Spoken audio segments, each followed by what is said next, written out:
Zdravo svima, ja sam dr. Ivica Jeremić i danas ćemo da pričamo o rozaceji.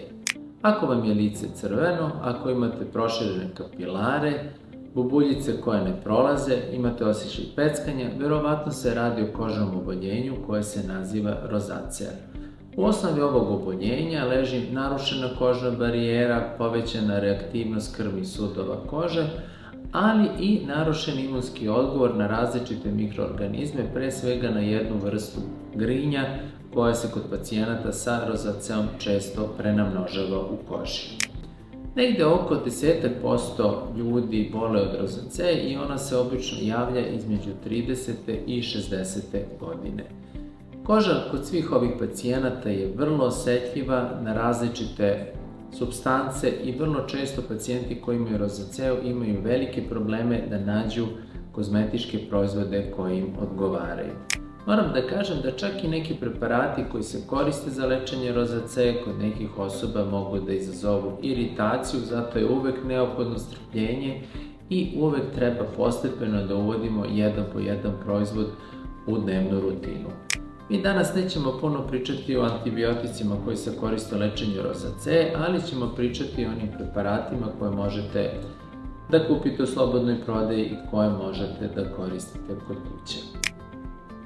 Vrlo je važno da znamo šta je to nešto što može da okine rozaceju i da je pogorša. Na prvom mestu je to sunčeva svetlost i iz tog razloga pacijenti sa rozaceom treba pobožno da mažu zaštitni faktor i zimi i leti, jer će to u stvari biti osnovni korak u njihovoj rutini i nešto što značajno može kroz vreme da poboljša izgled njihove rozaceje.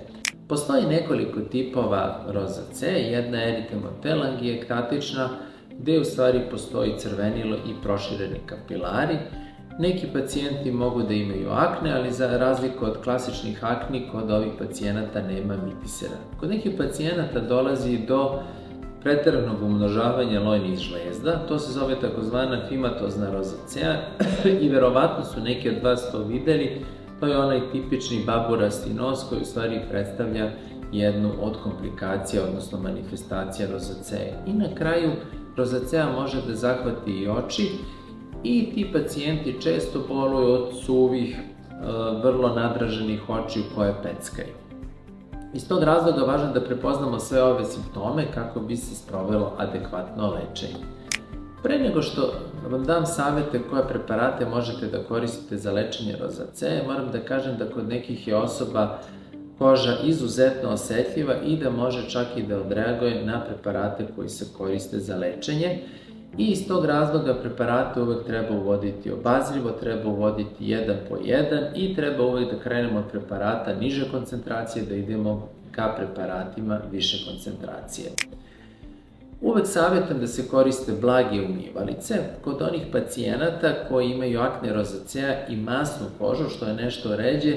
Možemo da koristimo i umivalice koje sadrže vrlo malu koncentraciju zelajične kiseline, recimo do 0,5%, ali opet tu treba biti oprezan jer ovakvi preparati kod nekih ljudi mogu da izazovu suvoću.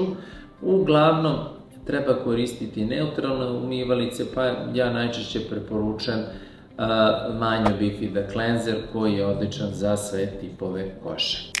Nakon umivanja na koži treba koristiti odgovarajuće tonere i ono što se može naći u kozmetičkim preparatima, a što odlično umiruje kožu i što neće iziritirati većinu osoba, jesu preparati na bazi centele azijatike i tu naravno svima dobro poznat SHIN 1004 Madagaskar centela ampula će verovatno odgovarati većini pacijenata koji imaju rozaceju i neće izazvati nikakvu iritaciju.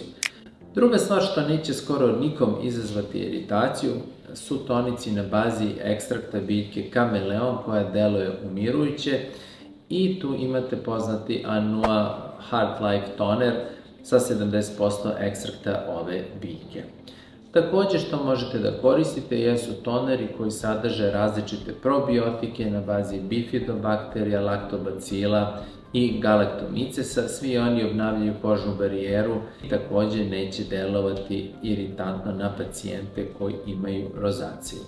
Kada su u pitanju klasični preparati koji se koriste za lečenje rozaceje, tu definitivno najviše ima dokaza za preparate na bazi azelaične kiseline i oni se nalaze u koncentracijama 10, 15 i 20%. Kod onih ljudi koji imaju jako osetljivu kožu i jako osetljivo lice, ja bih preporučio da se započne sa azelaičnom kiselinom u koncentraciji od 10%. I tu imate jedan vrlo nežan i diskretan serum, Nylens A Control Azelaic Acid Serum sa 10% azelaične kiseline, koji neće iritirati većinu osoba, a da kroz vreme polako povećavate koncentraciju, pa recimo možete ići dalje na Cos de Baja serum sa 15% azelaične kiseline i na kraju možete koristiti Cos de Baja AZ20 kremu koja sadrži 20% azelaične kiseline, koja definitivno jeste najefikasnija, ali kod određenih ljudi može da izazove i blagu suvoću, odnosno blagu iritaciju. Nakon ovih seruma, pa čak i kreme koje sadrže azelaičnu kiselinu, treba da koristimo kreme koje će jačati kožnu barijeru i koje će u stvari delovati hidrirajuće. Kod onih pacijenata koji imaju samo crvenilo i proširene kapilare, jedan od odličnih izbora bi bila Estura 365 barijerna krema koja ima vrlo bogatu teksturu i koja će obezbediti preko potrebnu vlažnost. Jedan od mojih favorita je Manjo Bifida Pantetoic Enriched Balsam. Znači, to je jedna posebna masnija krema koja ima balzamastu teksturu, ali odlično hidrira kožu jer je bogata ceramidima. Kod onih pacijenata koji pored crvenila i proširenih kapilara imaju i akne, moramo da biramo kreme nešto laganije teksture koje će obezbediti adekvatnu hidrataciju, a neće dodatno zamasiti kožu. I odličan izbor bi bio Dr. G Red Blemish Clear Soothing Cream.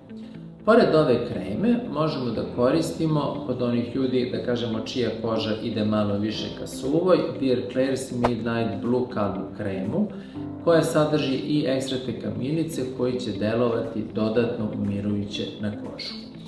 Naravno, pored sve ove neke kozmetike, važno je i da izbegavamo okidače koji mogu da utiču na pogoršanje rozaceje, a to je pre svega sunčevo zračenje, već smo pričali o tome da je neophodno stalno koristiti zaštitne faktore. Pored toga, alkohol može da dovede do povećane reaktivnosti krvnih sudova u licu i kod većine pacijenata koji imaju rozaceu dovodi do pogoršanja simptoma. Mnogi pacijenti su takođe osetljivi na kofein, pa se preporučuje smanjenje broja šoljice kafe tokom dana i ono što je važno da se izbegavaju ljuta i začinjena jela koja takođe šire krvne sudove i naravno vreli napici koji će kod mnogih pacijenata da pogoršaju rozaceu. Naravno, svi ovi kozmetički preparati su dobri za održavanje efekta lečenja rozaceje, za dugotrajnu kontrolu simptoma, ali većina pacijenata će zahtevati i određene profesionalne tretmane, odnosno pre svega mislim na tretmane vaskularnim laserima. Nijedna od ovih kozmetičkih stvari ne može da zatvori već proširene kapilare, već samo može da utiče na pojavu novih kapilara i na smanjivanje crvenila. Iz tog razloga, kao jedan prvi izbor, preporučujem upotrebu Asklepionovog Pro Yellow lasera koji smanjuje i difuzno crvenilo, ali i takođe zatvara proširene kapilare. Obično je potrebno da uradimo 2 do 3 tretmana da značajno smanjimo rozaceu, a kasnije ove tretmane obnavljamo jednom godišnje. Pored žutog lasera može da se koristi i Dye-VL Pro laser koji zahteva nešto više tretmana, obično 4 do 6, a kod nekih pacijenata čak i kombinujemo ova dva lasera.